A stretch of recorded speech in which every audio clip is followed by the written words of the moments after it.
राधा मेरी स्वामिनी और मैं राधे को दास, জনম জনম মোহে দিজিও শ্রী বৃন্দাবন ধামবাস।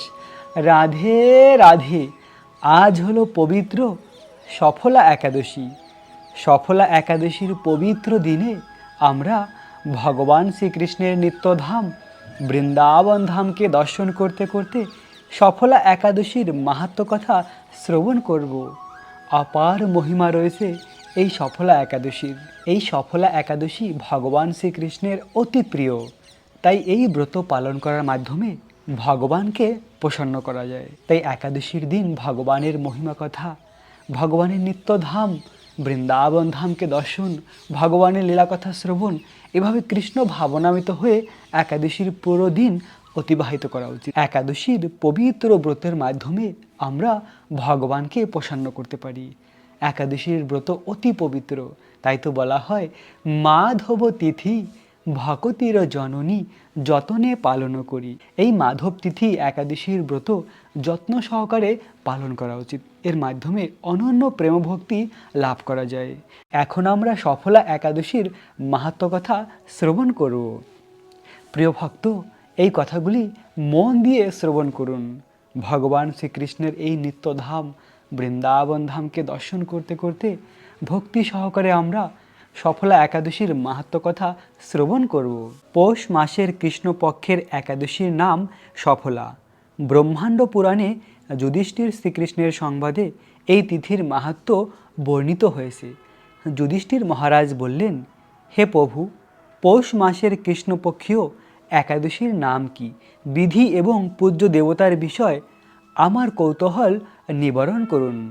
ভগবান শ্রীকৃষ্ণ বললেন, হে মহারাজ, আপনার প্রতি স্নেহবশত সেই ব্রতকথার বিষয় বলছি।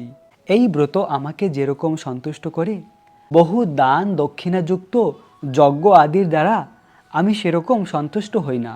তাই যত্ন সহকারে এই ব্রত পালন করা কর্তব্য। পৌষ মাসের কৃষ্ণপক্ষীয় একাদশীর নাম সফলা। নাগদের মধ্যে যেমন শেষ নাগ, পক্ষীদের মধ্যে যেমন গরুর, মানুষের মধ্যে যেমন ব্রাহ্মণ, দেবতাদের মধ্যে নারায়ণ সর্বশ্রেষ্ঠ, তেমনি সকল ব্রতের মধ্যে একাদশীর ব্রত সর্বশ্রেষ্ঠ।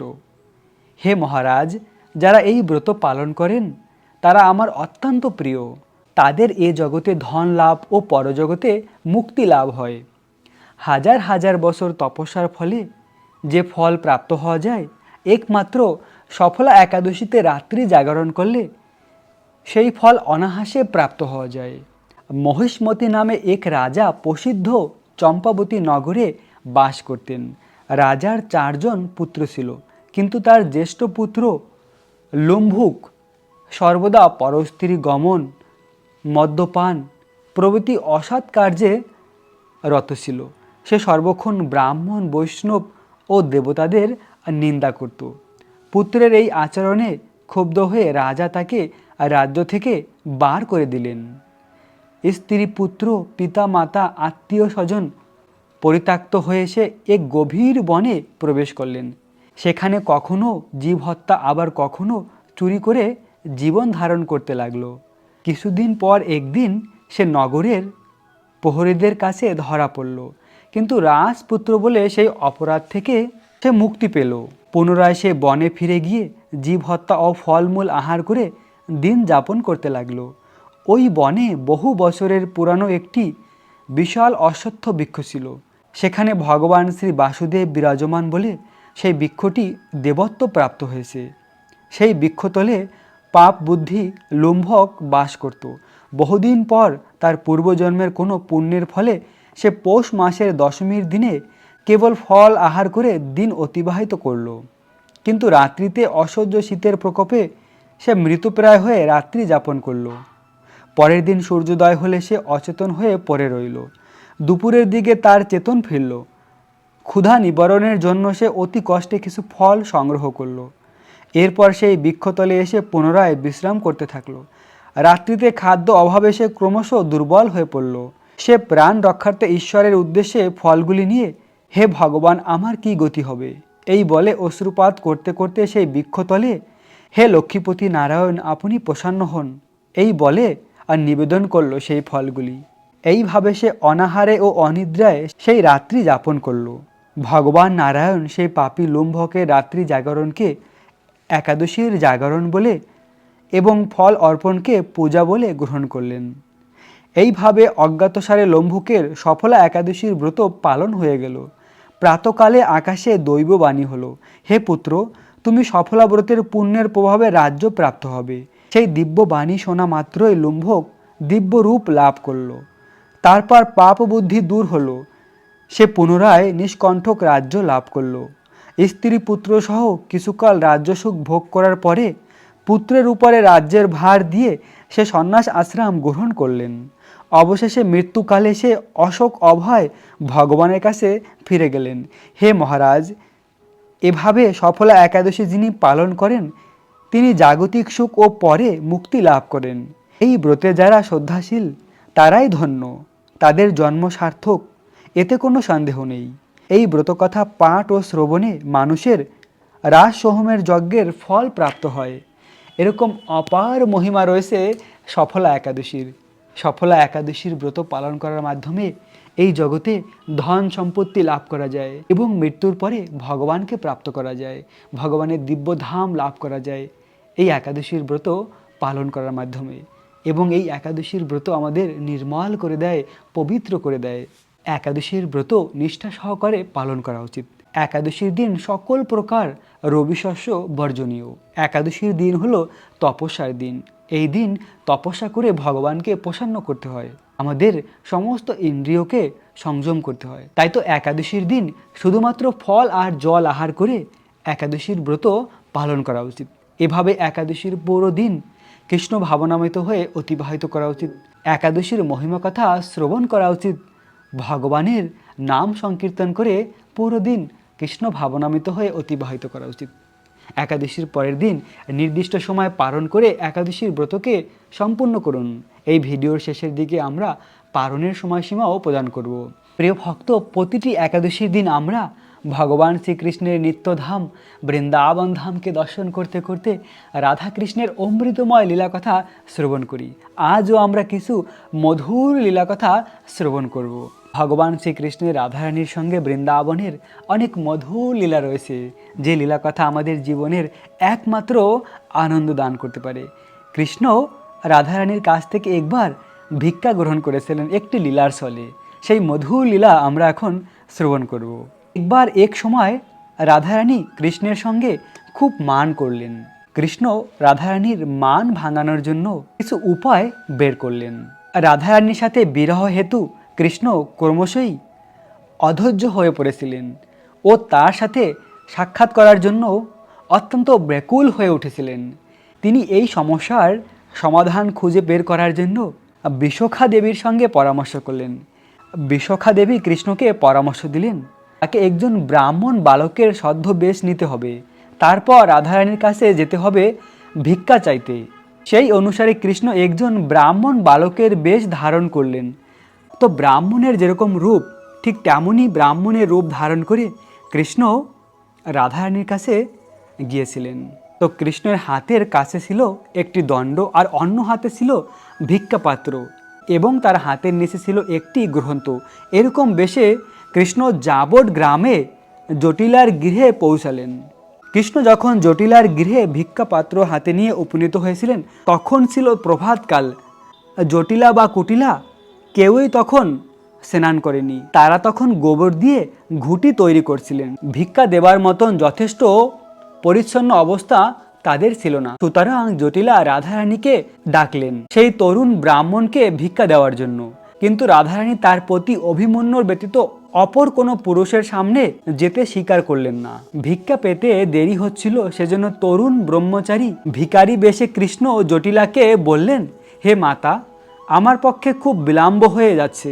আমি গোদহন কালের অতিরিক্ত সময় কারো বাড়িতে থাকি না। এখানে আমি কতক্ষণ অপেক্ষা করেছি, এখন ভিক্ষা লাভ হোক, আর তা না হলে আমি প্রস্থান করব। একজন ব্রাহ্মণ বালক তার গৃহে ভিক্ষা না পেয়ে চলে যাবে ভেবে জটিলা উদ্বিগ্ন হয়ে পড়লেন। তিনি জানতেন যে এর ফলে তার গৃহে কোনো অমঙ্গল হবে ও নানা প্রকার বিপদ বিপত্তি হতে পারে। হয়তোবা তাদের পরিবারের কারো আকর্ষিত মৃত্যু হবে, কিংবা হয়তো কোনো দুগ্ধবর্তী গাভীর মৃত্যু হবে। সেই জন্য জটিলা শতব্যস্ত হয়ে গৃহে প্রবেশ করলেন এবং বারবার রাধারানীকে বলতে লাগলেন অবিলম্বে গিয়ে ব্রাহ্মণকে ভিক্ষা দিতে। অনেকবার বোঝানোর পর অবশেষে রাধারানী সম্মত হলেন। আর রাধারানী তখন একটি পাত্রে শস্য, দানা, সবজি প্রভৃতি বিবিধ দ্রব্য নিয়ে তার কয়েকজন সখীদের নিয়ে গৃহদ্বারের কাছে গেলেন সেই তরুণ ব্রহ্মচারীকে ভিক্ষা প্রদান করার জন্য। ব্রহ্মচারী ভিক্ষা প্রার্থী ছদ্মবেশীধারী কৃষ্ণ তাকে বললেন, আমার এই ধরনের ভিক্ষার প্রয়োজন নেই, আমার ভিন্ন রকম ভিক্ষার প্রয়োজন। আমার প্রতি তোমার যে মান রয়েছে, আমি তোমার কাছে সেই মান ভিক্ষা চাই। অর্থাৎ কৃষ্ণ রাধারানীর সেই মান ভাঙানোর জন্যই এভাবে এই বিশেষ রূপ ধারণ করে রাধারানীর সামনে গিয়ে রাধারানীকে দর্শন দিয়েছিলেন। রাধারানী তখন বুঝতে পারলেন যে ভিক্ষার্থে আগত এই ব্রাহ্মণ বালক আর কেউ নয়, তার প্রাণপ্রিয় কৃষ্ণ। তিনি তখন অর্থাৎ রাধারানী তার আঁচল উন্মিলিত করলো। রাধারানী তখন তার মুখের ঘোমটা খুলেছিল, কেননা সামনে তারই কৃষ্ণ ছিল। তখন রাধারানী সেই হাস্য উজ্জ্বল পদ্মের মতন মুখকে কৃষ্ণ দর্শন করেছিল। তারপর রাধারানী মান রহিত বিগলিত চিত্তে এক পরিহাস্য মুখর প্রণাম করলেন কৃষ্ণকে। এমন অভিনবভাবে ভিক্ষা লাভ করে কৃষ্ণ খুব পরিতৃপ্তি হলেন। বিস্মিত হাস্য বিনিময় করে কৃষ্ণ তখন জটিলার গৃহ ত্যাগ করেছিলেন। তখন ব্রহ্মচারী বেশধারী কৃষ্ণ ভিক্ষার কথা স্মরণ করে ক্ষণে ক্ষণে প্রেম উৎফুল্ল হয়ে উঠেছিল। তো আরেকটি মধুর লীলা রয়েছে। শ্রীমতী রাধারানী শ্রীকৃষ্ণের জন্য অপূর্ব উপাদায়ে সব পদ রান্না করার জন্য মা যশোদার গৃহে আমন্ত্রিত হতেন, কেননা রাধারানী দুর্বাসা মুনির এই বর লাভে ধন্য হয়েছিলেন যে তার রন্ধন করা পদ কেবল অত্যন্ত সুস্বাদু উপাদায়ী হবে তা নয়, ওই পদ ওই যে ভোজন করবে তার সুস্বাস্থ্য লাভ হবে, দীর্ঘ আয়ু লাভ হবে। ওই জন্যই মাতা যশোদা প্রতিদিন তার গৃহে কৃষ্ণের জন্য তার হস্তে রন্ধন করার জন্য রাধারানীকে অনুরোধ করেছিলেন। মা যশোদা তার কৃষ্ণের জন্য রাধারানীকে বলতেন রন্ধন করার জন্য, আর রাধারানী তার প্রিয় কৃষ্ণের জন্য রন্ধন করে খুব আনন্দ লাভ করতেন। রাধারানী এক রকমের রন্ধন কখনো দ্বিতীয়বার করেনি, মানে কোনো একটি আইটেম রিপিট হয়নি। এত অনন্ত আইটেম রয়েছে গোলক ধামে, রাধারানী যা কৃষ্ণের জন্য রন্ধন করে থাকেন, তাই তো রাধারানীর হাতের রন্ধন প্রতিনিয়ত সুস্বাদু বৃদ্ধি হয়। আর রাধারানীর প্রেমও শাস্ত্রে বর্ণিত রয়েছে, রাধাকৃষ্ণের প্রেম প্রতিনিয়ত বর্ধিত হয়, তা কখনো কম হয় না। রাধারানীর প্রেম কৃষ্ণের প্রতি সবসময় বর্ধিত হতে থাকে, আর কৃষ্ণের প্রেম রাধারানীর প্রতি সবসময় বর্ধিত হয়, কেননা তারা হলো চিন্ময়, অপ্রাকৃত। আর তাদের সেই প্রেমময়ী বৃন্দাবন ধামকে লাভ করা, কৃষ্ণকে লাভ করার জন্য একমাত্র এই লীলাকথা শ্রবণ করা, কৃষ্ণ নাম জপ করা। তো এভাবে ভগবানকে ভালোবেসেই ভগবানকে লাভ করা যায়। তো যশোদামা প্রতিদিন কৃষ্ণের জন্য রাধারানীকে ডাকতেন রান্না করার জন্য। একবার কৃষ্ণের জন্য রান্না করতে রাধারানী ও তার সখীগণ নন্দ মহারাজের ভবনে যাচ্ছিলেন। দূর থেকে তারা দেখতে পেলেন কৃষ্ণ তার সখাগণ সহ গাভীদের থেকে দুধ দহন করছেন। ললিতা সখী বললেন, দেখো ওই যে কৃষ্ণ, লীলা রসের শিরোমণি কৃষ্ণ, দেখো গো দহন করছেন। কিন্তু দেখো দেখো সখী, কৃষ্ণের দৃষ্টি আমাদের দিকে, আমরা যদি ওই পথ দিয়ে যাই তাহলে সে আমাদের নানা রকমের উপদ্রব করবে, ওই পথ থেকে আমরা এড়িয়ে যাব, অন্য পথ দিয়ে নন্দভবনে যাব। এভাবে সখীরা বলছিল রাধারানীকে। রাধারানী তার কয়েকজন সখীদের নিয়ে নন্দভবনে যাচ্ছিলেন, আর দূর থেকে তারা কৃষ্ণকে দেখতে পেয়েছিলেন। কৃষ্ণ সখাদের নিয়ে একটি বনে গাভীদের দুধ দহন করছিলেন। আর ললিতা সখী বলছিলেন, হে সখী, আমরা ওই দিক থেকে যাব না, কেননা ওই দিকে কৃষ্ণ রয়েছে, কৃষ্ণ আমাদের নানা প্রকারের উপদ্রব করবে, তাই আমরা ওই দিক থেকে যাব না। কিন্তু রাধারানী যখন এ কথা শুনলেন তখন তিনি বললেন, অন্য পথ দিয়ে আমরা যাব কেন, আমরা বরং ওই পথ দিয়েই যাব নির্ভয়ে। এসো দেখি ওই লম্পট আমাদের কি করতে পারে। আসলে কারো মনে হতে পারে যে রাধারানী কৃষ্ণকে কেন লম্পট বলল।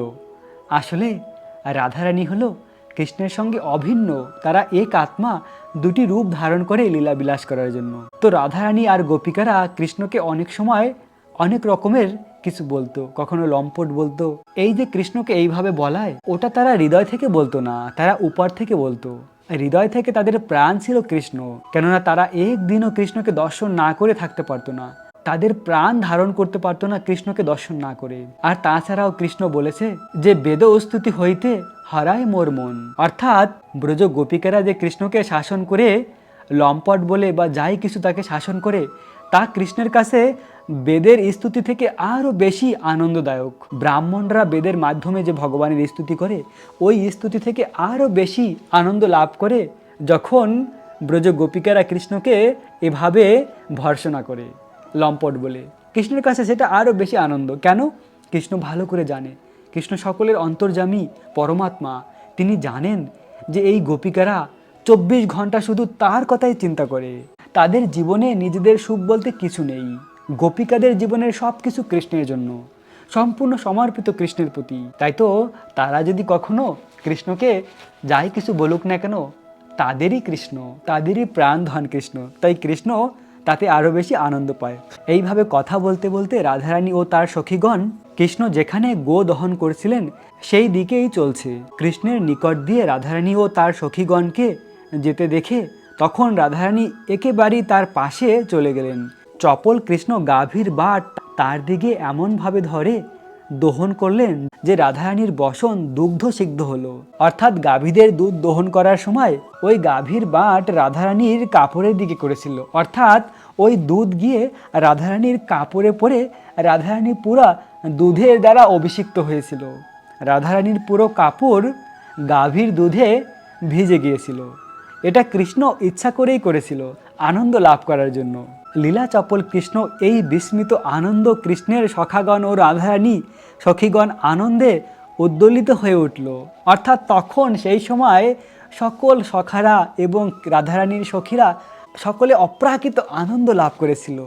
রাধারানী তার ভ্রকুটি তুলে প্রেমরসে তাকালেন, যেন তার এসব ভালো লাগেনি। কিন্তু প্রকৃতপক্ষে তিনি কৃষ্ণের এই আনন্দলতা উপভোগ করে আনন্দ পেয়েছেন।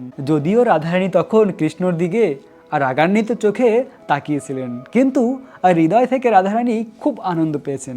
কেননা রাধারানী সবসময় কৃষ্ণের কাছাকাছি থাকতে চায়। তার জীবনের আর কোনো লক্ষ্য নেই, একটাই লক্ষ্য, কৃষ্ণকে কি করে আনন্দ দান করা যায়, কৃষ্ণকে কি করে ভালোবাসা যায়। আর আমাদের জীবনেও সেটাই করা উচিত। সব সময় কৃষ্ণকে মনে করতে হবে, কৃষ্ণের কথা মনে করতে হবে। 1 সেকেন্ডের জন্য কৃষ্ণকে ভোলা যাবে না। এটাই হলো কৃষ্ণ প্রেম, সবসময় কৃষ্ণের কথাই চিন্তা করা। এমনভাবে দুগ্ধসিগ্ধ হয়ে রাধারানী তার সখীদের নিয়ে এরপর সেই পথ ধরে ধীরে ধীরে যশোদালয়ের দিকে চললেন। হঠাৎ তার কণ্ঠের যে মুক্তোর মালা, ওই মালা ছিন্ন হয়ে পথের উপর মুক্তগুলি ছড়িয়ে পড়ল। রাধারানীর গলায় অনেক মূল্যবান মুক্তের মালা রয়েছে। সেই মুক্তোর মালাটি হঠাৎ করে ছিন্ন হয়ে ছিঁড়ে মালাগুলি নিচে পড়ে যায়। রাধারানী মাটি থেকে মুক্তাগুলি তুলতে লাগলেন, কিন্তু সেই মুক্তা সংগ্রহের ছলে কৃষ্ণ দর্শনের পূর্ণ সুযোগটির সদ্ব্যবহার করতে লাগলেন। অর্থাৎ সেই মুক্তার মালাগুলি মাটি থেকে তুলছিলেন রাধারানী, আর সেই সময় কৃষ্ণকে তাকিয়ে দর্শন করছিলেন। আসলে এই মুক্তার মালা ওঠানোর ছলে রাধারানী আসলে কৃষ্ণকেই দর্শন করছিলেন। রাধারানী ইচ্ছাকৃতভাবেই মুক্তাগুলি তুলতে বিলম্ব করতে লাগলেন, তাতে প্রিয় দর্শন দীর্ঘ সময় হয়। আর তার সহযোগী সখীরা সেটি বুঝতে পারলেন। রাধারানী খুব ধীরে ধীরে সেই মুক্তাগুলি তুলছিলেন, যেন অনেক বেশিক্ষণ কৃষ্ণের অপরূপ সুন্দর মুখমণ্ডলকে দর্শন করা যায়। আর রাধারানীর এই মনোভাব তার সখীরা বুঝতে পেরেছিলেন। কেননা রাধারানীর যে অষ্ট সখীরা রয়েছে, বাকি সমস্ত সখীরা রাধারানীকে সহযোগিতা করে, লীলা সহযোগিতা। তারা এই লীলাকে আরও সুন্দর করে তোলেন। রাধারানীর সখীরা কখনো ভাবে না যে কৃষ্ণ আমার সঙ্গে লীলা করুক। সখীদের সুখ হলো রাধারানীকে সেবা করা। দেখুন, এটাকেই বলা হয় গোপীপদ কমল দাস দাস দাস অনুদাস। সখীরা কখনো নিজেদের সুখ চায় না, সখীরা চায় আমাদের প্রিয় সখী রাধা যেন সুখী হয়, আর রাধারানী চায় কৃষ্ণ যেন সুখী হয়, আর কৃষ্ণ চায় তার প্রিয় সখীরা যেন সুখী হয়। এরকম একে অপরের সুখ সবসময় কামনা করে। এটা হলো বিশুদ্ধ প্রেম, শুদ্ধ প্রেম। তাই আমরা যদি কৃষ্ণকে পেতে চাই, কৃষ্ণের প্রতি প্রেম করতে চাই, প্রকৃতপক্ষে ভগবানকে ভালোবাসতে চাই, তাহলে নিজেদের সুখের কথা চিন্তা না করে সবসময় রাধা আর কৃষ্ণের কথা চিন্তা করা উচিত, রাধা কৃষ্ণকে ভালোবাসা উচিত। এটাই হলো কৃষ্ণ প্রেম, প্রিয় ভক্ত, এরকম অনন্ত মধুর মধুর লীলা রয়েছে রাধাকৃষ্ণের। তাই প্রিয় ভক্ত, আপনারা যদি এরকম মধুর লীলা কথা শ্রবণ করতে চান, এই লীলাভূমিকে দর্শন করতে চান, তাহলে আমার আপলোড করা প্রতিটি ভিডিওকে দর্শন করুন। কেননা আমি বিভিন্ন দুর্লভ লীলাভূমির স্থলে গিয়ে সেখানকার লীলা কথা শ্রবণ করাই। আসলে শুধু লীলাভূমিকে দর্শন করাই নয়, তার সঙ্গে সঙ্গে মধুর লীলা কথা শ্রবণ করাও আমাদের খুবই জরুরি। কেননা এই লীলা যদি আমরা না জানি, তাহলে আমরা কি স্মরণ করব, কি চিন্তন করব? কৃষ্ণ লীলাই আমাদের সবসময় চিন্তা করা উচিত। তার মাধ্যমেই আমরা ভববন্ধন থেকে মুক্ত হব। এখন আমরা একাদশীর পারণের সময়সীমা জেনে নেব।